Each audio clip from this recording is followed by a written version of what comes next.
So today I'm working on the bed and I'm gonna spray let's see if I can find it. I'm gonna spray some of this Rustoleum brand Bedliner. It's backwards, of course, but what I'm doing first is I'm prepping. So I'm gonna do the tops of the bed rails, the inside, and down to the fenders, just right about here forward. What I'm doing first is I really want it to look pretty good, and so I'm going through and I'm filling some dings on the top with some body filler.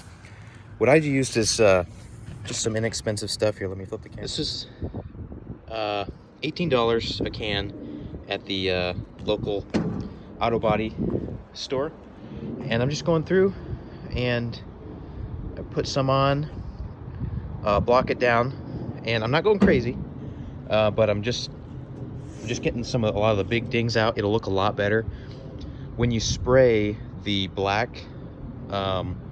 It really likes to show kind of some of the waviness. So just going the extra mile before I go to spray this stuff on. So I DA it down after, and then I use a long block. It's really important to block it with a long block, because that transfers the flatness of the long block to your body, and it gives you just a nice, neat, straight body. So as I'm prepping for paint in Bedliner, I hit everything with 80 grit on the orbital sander. Usually 80 grit would be way too coarse for painting over, but I'm not too worried about it because the Bedliner is textured, and so it hides a lot of that. I'm just going through and kind of hitting any spots with some Bondo. Not going crazy.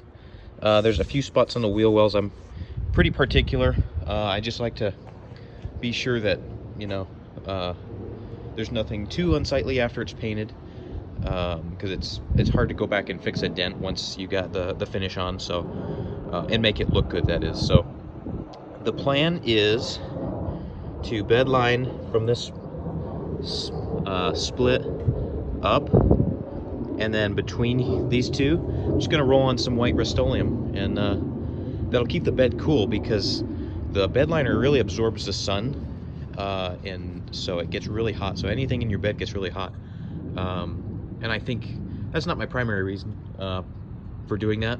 My primary reason is it'll just be a little cheaper, but I think that's a good solution because it actually makes some sense, and it'll look clean. And so anyway, I think I will bedline that there. That's a lot of surface area. Hopefully I've got enough. So anyway, so I've got some Bondo on the wheel wells, just a few dings that I wanted to take care of.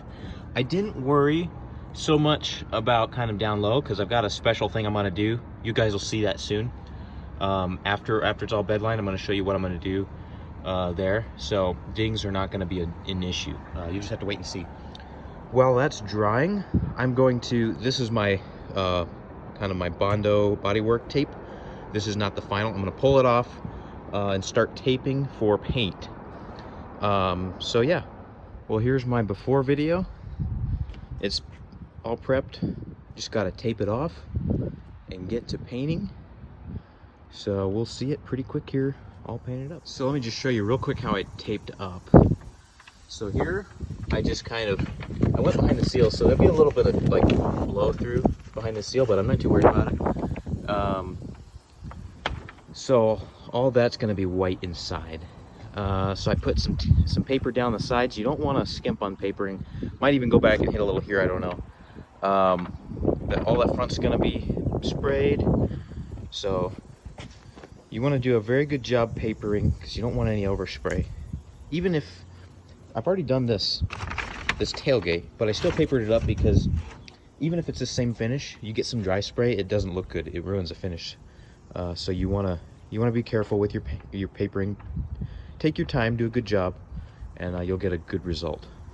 One quick thing actually before I end this, all your edges, you want to go through and really burnish down the edges nice and sharp, because if you get bleed through, then the lines don't come out quite as clean.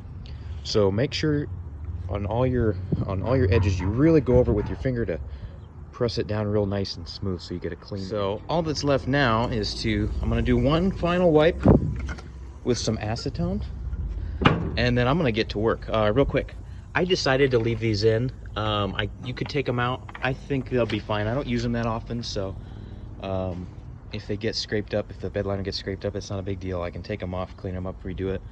I don't see going to it'd take me 10 minutes to get all 4 of them off. I don't think it matters. I think it'll look good with the bed lining on it. So, alright, using this Rustoleum brand truck bed coating. It's like $8 at Home Depot. You can actually get it cheap on Amazon. I just went a little impatient. So you save a few dollars there if you go on Amazon. So what I'm gonna do, sorry, I'm shaking it up right now. I'm gonna do light coats, nice and thin. You don't want to go too heavy, otherwise it gets too wet. You run it and the texture becomes uneven. So you want to do many light coats. I'm gonna shake it up and I'll show you as we get started. So watch my technique. I'm gonna zoom out here. I'm kind of going from far back. I'm just dusting it. Okay, so then you're gonna want to be real careful for overspray. Be very conscious of that. If you've taped off really well, then you have no worries. So notice my technique. This is kind of how you do if you were spraying out of a gun, as you just do. Kind of line, you kind of go back and forth. You don't just want to kind of go everywhere. Be real systematic with your spraying. And again, let it do just many light coats. That's how you're going to get your best results. Okay, here it is after 2 solid coats. Used up just about 2 cans. It took probably about 90% of a can, or 90% of it was done with 1 can. I mean, you know, one coat overall for this much took that about a little more than 1 can to get all this. But this is 2 coats. It turned out really nice so far. If you look, you can look close at the wheel well. You can see even worse. I've filled some of those areas. If you want to go the extra mile, I would recommend hitting your Bondo spots with some primer and then sanding it to like 220. The Bondo kind of soaks it in, the bed liner spray, a little bit more. So if you sight down, you can kind of see what looks like dry and wet spots. Those are actually where the Bondo is. And so it soaks it in differentially. And so if you do enough coats with the bed liner, not a problem. But if you don't have much bed liner to spray, definitely recommend that you go ahead and prime those spots, sand them. That'll take care of that problem.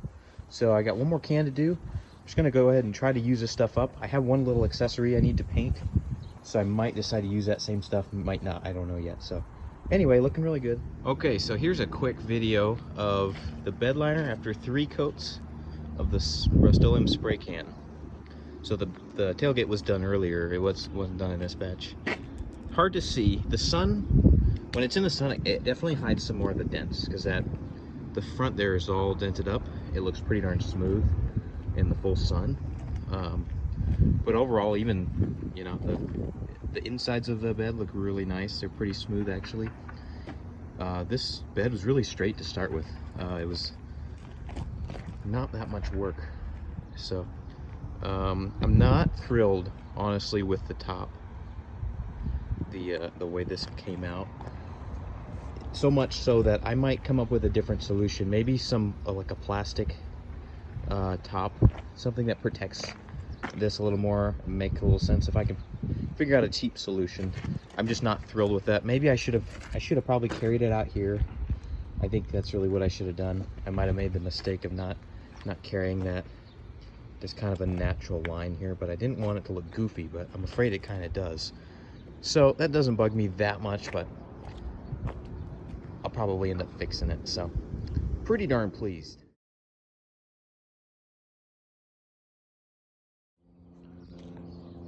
Well, good morning. It's the following morning, and this stuff's been drying.